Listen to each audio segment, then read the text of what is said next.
Hey everyone, it's your favorite nerd, Malcolm, back for another daily data drop.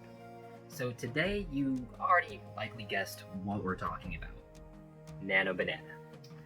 So, what is Nano Banana? If you don't already know, and you haven't been on the internet for the past, 3 weeks or a month, well, Nano Banana is the most consistent image-to-image model out there right now. So it's really good at editing images, and it's called the Photoshop killer.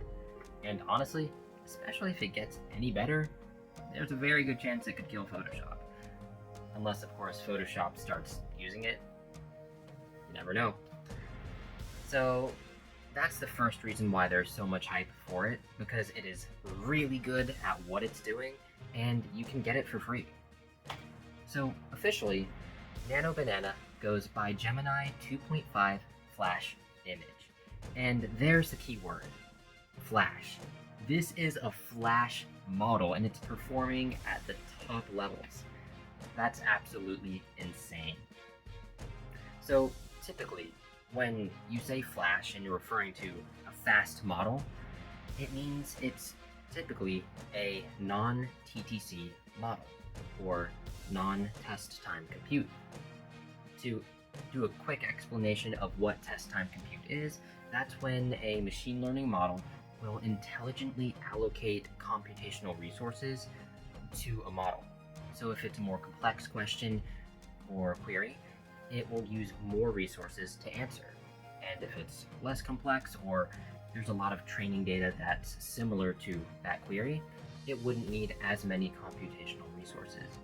Most Flash models are non-TTC, but this Flash model for Nano Banana is TTC, which is absolutely insane.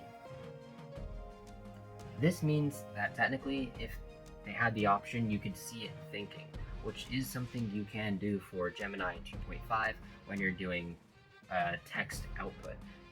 I don't believe they currently have it for image output, but it's still doing it on the back end, which is absolutely amazing. So that's really the main reasons why there is so much hype around Nano Banana. It's a Flash model with TTC that is performing at the top levels, and it can do all kinds of things. It's really good at video editing, so I've actually been using it for some of my thumbnails. Rather than taking a whole new picture of myself, I've copied images of those elements that I'm using in the thumbnail into Nano Banana, and I give it an image of myself and tell it to have me react to those elements for a YouTube thumbnail. And it does a great job. I mean, my only real complaint is that it turned a long sleeve shirt into a short sleeved shirt, and it still looked like a real shirt, so that's really not a complaint.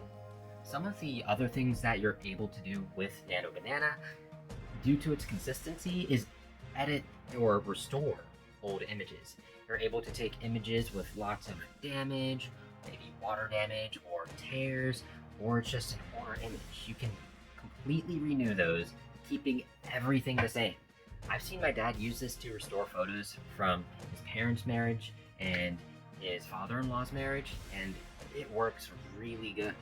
And I was even able to take an embarrassing photo from my childhood and act like it never even happened.